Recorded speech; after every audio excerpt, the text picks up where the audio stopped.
Hello dear teachers and learners, I hope you all are doing great. आज हम अपने UP TET PYQ की series में हिंदी के क्वेश्चंस करने वाले हैं। इससे पहले भी मैंने CDP और EVS के क्वेश्चंस अपने चैनल पे करा रखे हैं, so if you are interested then please check it out. आज जो हम क्वेश्चंस करने वाले हैं ये यूपी टेट का जो 23 जनवरी 2022 को एग्ज़ाम ऑर्गेनाइज हुआ था उसके क्वेश्चन है। So without wasting any time let's start. तो सबसे पहले हमारे पास एक अनसीन पैसेज है और इसके बेसिस पर हमें कुछ क्वेश्चंस आंसर करने हैं। सो लेट अस सी। सबसे पहला प्रश्न है, घुमक्कड़ शब्द में कौन सा प्रत्यय है? तो सबसे पहले तो प्रत्यय क्या होता है? प्रत्यय वे शब्दांश होते हैं जो वाक्य किसी शब्द के अंत में लगते हैं। ठीक है, शब्द के अंत में लगते हैं और उनके अर्थ में परिवर्तन लाते हैं। कोई एक मूल शब्द होता है जिसके अंत में प्रत्यय लग करके उसका अर्थ बदल देता है, जैसे कि घुमक्कड़ शब्द बना है घूम धन अक्कड़ शब्द से, अक्कड़। अब यहाँ पर जो हमारा घूम है ये है मूल शब्द और जो अक्कड़ है ये है हमारा प्रत्यय। ठीक है, अब यहाँ पर अक्कड़ का अपने आप में कोई अर्थ नहीं है, लेकिन जब वो घूम शब्द के साथ अंत में उसके लग गया तो उसने उस शब्द का अर्थ बदल दिया।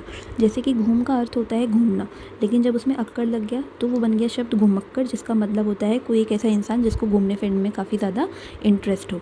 तो घुमक्कड़ शब्द में कौन सा प्रत्यय है? अक्कड़।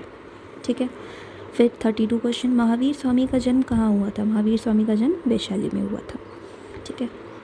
33, स्वच्छंद में कौन सी संधि है? संधि का मतलब क्या होता है? जोड़ना। स्वच्छंद में कौन सी संधि है? व्यंजन संधि। और इसका संधि विच्छेद क्या होगा? स्व धन छंद। अब यहाँ पर देखिए, स्वच्छंद में च भी आ रहा है, लेकिन यहाँ पर जब हम इसका संधि विच्छेद करते हैं तब च नहीं आ रहा है, इसीलिए ये व्यंजन संधि है। कि क्या होता है, यदि छ से पहले कोई ह्रस्व स्वर या आ जाता है तो छ से पहले च को जोड़ दिया जाता है, छ से पहले च को जोड़ दिया जाता है। ठीक है, इसीलिए ये व्यंजन संधि है। उसके बाद 34, महात्मा बुद्ध ने जब बुद्धत्व प्राप्त किया तब उनकी अवस्था कितनी थी? ये हमारे अनसीन पैसेज में से ही है, तो इसका उत्तर हो जाएगा 35 ईयर्स, 35 वर्ष। अगला क्वेश्चन, श्रुति धर्म का क्या अर्थ है? श्रुति धर्म का अर्थ क्या होता है? सबसे पहले तो श्रुति धर्म होता क्या है? श्रुति धर्म होता है वो धर्म या कर्तव्य जो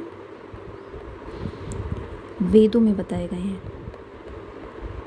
जो हमारे वेदों में जिन धर्मों के बारे में बताया गया है कि किसी भी मनुष्य को कौन कौन से धर्मों का पालन करना चाहिए, ये वो उन्हें क्या बोलते हैं? श्रुति धर्म।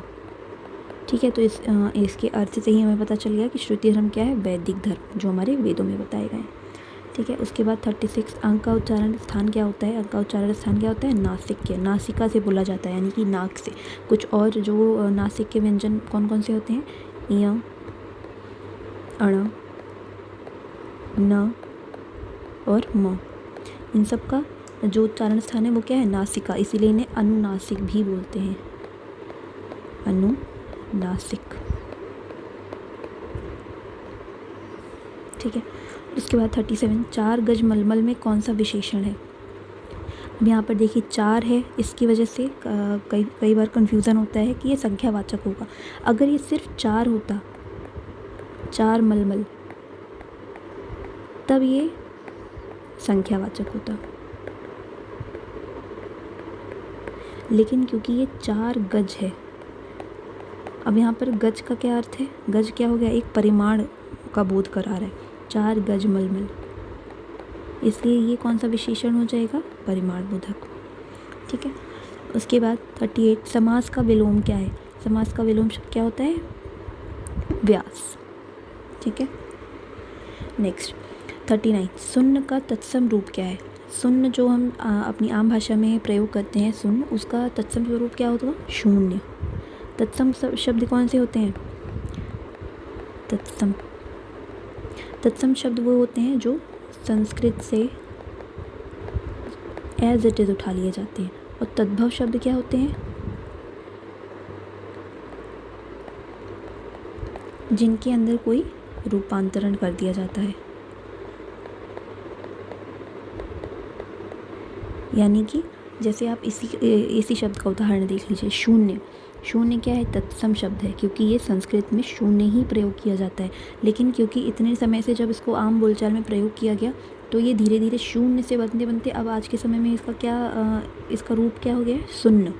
ठीक है, ऑल्दो सुनने में सिमिलर साउंड कर रहे हैं, बट काफ़ी ज़्यादा इनका लिखने का तरीका भी अलग है और इनका उच्चारण भी बहुत ज़्यादा अलग है। इसीलिए ये शून्य कौन सा शब्द है? तद्भव। और शून्य कौन सा शब्द है? तत्सम। Okay, next 40 question. आँख की किरकिरी होना। आँख की किरकिरी होने का मतलब क्या है?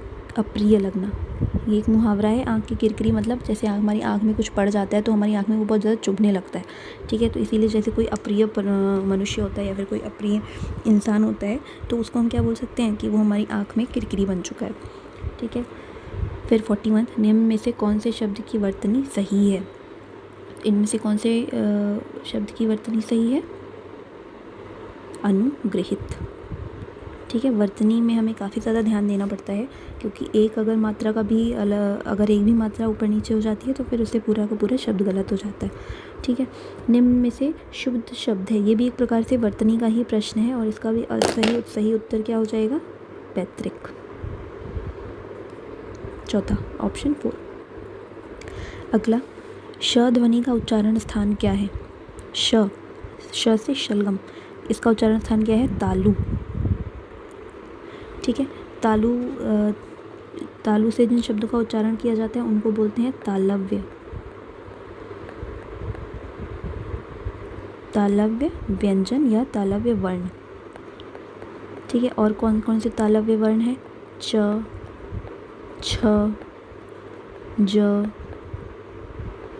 झ, य, श। अच्छा, मैं इसे कभी भी याद नहीं करती हूँ, क्योंकि याद करने से क्या होता है, काफ़ी ज़्यादा कन्फ्यूज़न हो जाता है, एटलीस्ट मेरे लिए।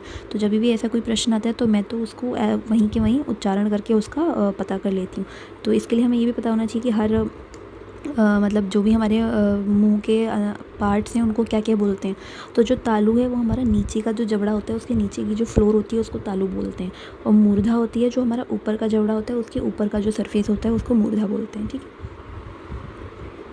अगला शब्द है अत्यंत। शब्द में प्रयुक्त उपसर्ग है। अब उपसर्ग क्या होते हैं? अभी हमने प्रत्यय पढ़े, अब आ गया है उपसर्ग। उपसर्ग भी शब्दांश होते हैं, लेकिन ये प्रत्यय का बिल्कुल उल्टा होते हैं।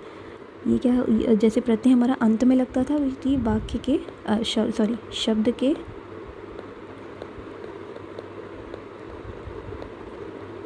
शुरू में लगते हैं। ठीक है, और उनके अर्थ में परिवर्तन लाते हैं। तो अत्यंत का अगर हम विच्छेद करेंगे, वर्ण विच्छेद, तो ये हो जाएगा अति, धन, अंत।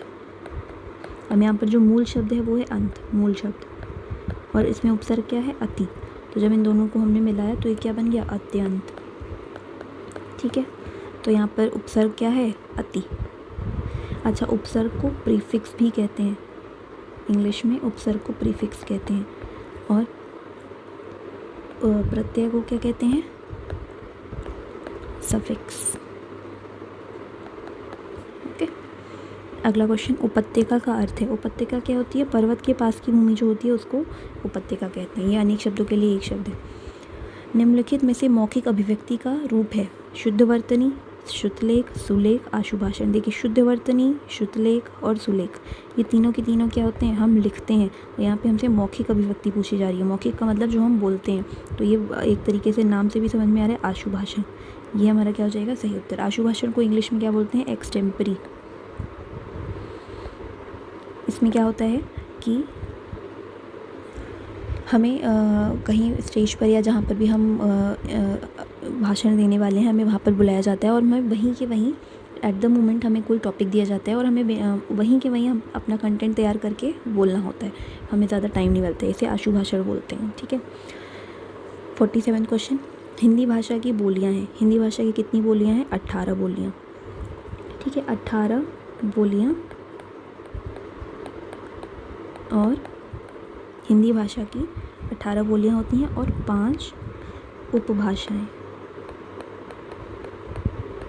ठीक है, 18 बोलियाँ, 5 उपभाषाएं। ठीक है, नेक्स्ट क्वेश्चन, सामाजिक शब्द में मूल शब्द और प्रत्यय है। अभी हमने पढ़ा मूल शब्द क्या होते हैं? जो पूरे शब्द होते हैं, और प्रत्यय क्या होता है? शब्दांश होते हैं जिनका अपने आप में कोई अर्थ नहीं होता है, लेकिन वो शब्द के अंत में लग करके उनका अर्थ बदलते हैं। तो सामाजिक, सामाजिक का मूल शब्द और प्रत्यय क्या हो जाएगा? समाज, धन, इक। देखिए सामाज कोई शब्द नहीं होता है। सा का भी कोई, यहाँ पे हमसे प्रत्यय पूछा है तो सा तो एक प्रकार का उपसर्ग हो गया। सामा का कोई अर्थ नहीं होता है, जिक का कोई अर्थ नहीं होता है। ठीक है, ये सब के सब गलत हैं। समाज, धन, इक, तो ये हमारा सही आंसर हो जाएगा।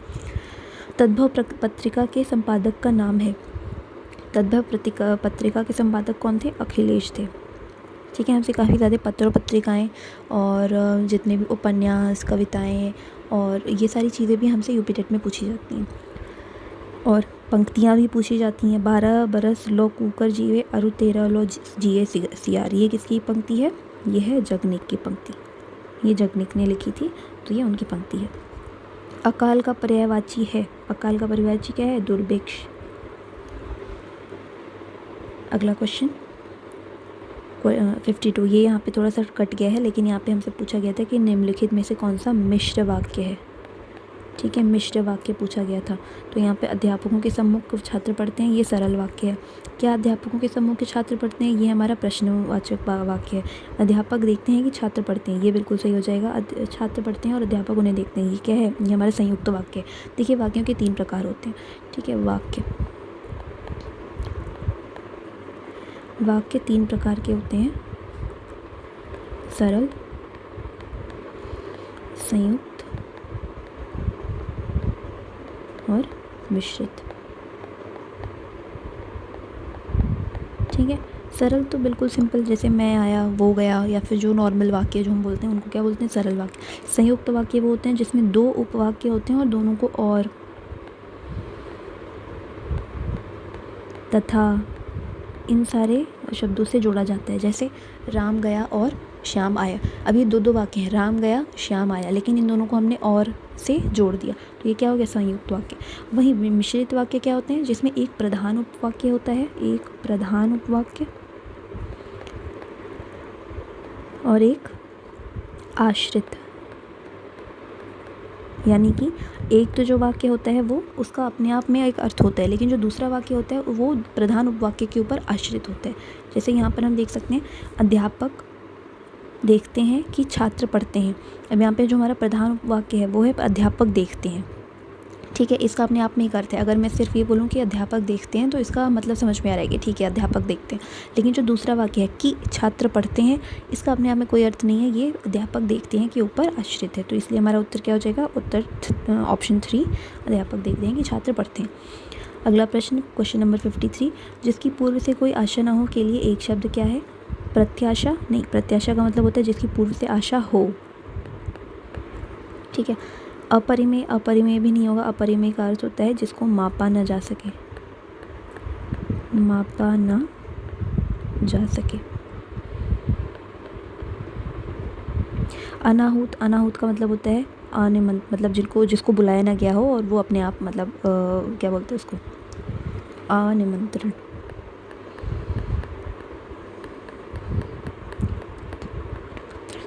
ठीक है, बिना बुलाया हुआ, तो हमारा उत्तर क्या हो जाएगा? अप्रत्याशित। ठीक है, क्वेश्चन नंबर 54। मुझसे उठा नहीं गया वाक्य में वाच्य है। हमारे वाच्य भी 3 प्रकार के होते हैं: कर्मवाच्य, कर्तृवाच्य, भाववाच्य। यहाँ पर क्या है? मुझसे उठा नहीं गया, ये क्या है? ये एक प्रकार का भाववाच्य है। भाववाच्य में क्या होता है? भाव की प्रधानता होती है और इसमें अकर्मक क्रिया होती है। ठीक है, मुझसे उठा नहीं गया, इसमें कोई भी इसमें सकर्मक क्रिया नहीं है, अकर्मक क्रिया है, इसलिए इसमें क्या हो जाएगा? भाववाच्य। निष्कपट शब्द का संधि विच्छेद है, इसका सीधा सीधा उत्तर हो जाएगा नि धन कपट। ये क्या है? एक प्रकार की विसर्ग संधि है, विसर्ग संधि, जिसमें विसर्ग को किसी व्यंजन में परिवर्तित कर दिया जाता है। ठीक है, इसमें जो विसर्ग है वो श में, षटकोर श में परिवर्तित हो गया। उसके बाद, इस देश में हिंदी भाषा का प्रयोग लिखने एवं बोलने के लिए किया जाता है। प्रश्न भर के हमें लगेगा कि भारत ज़रूर होगा ऑप्शन में, लेकिन भारत का कहीं दूर दूर तक नामो निशान नहीं है ऑप्शन में। तो हमारे ऑप्शन है ऑस्ट्रेलिया, पाकिस्तान, दक्षिण अमेरिका, मॉरिशस। ऑस्ट्रेलिया में तो देखिए इंग्लिश ही बोली जाती है और लिखी हुई जाती है। दक्षिण अमेरिका का भी इंग्लिश ही है लैंग्वेज। पाकिस्तान में हिंदी ज़रूर बोली जाती है, लेकिन असल में वो क्या होती है, वो उर्दू और अरबी वाली मिक्स हिंदी होती है।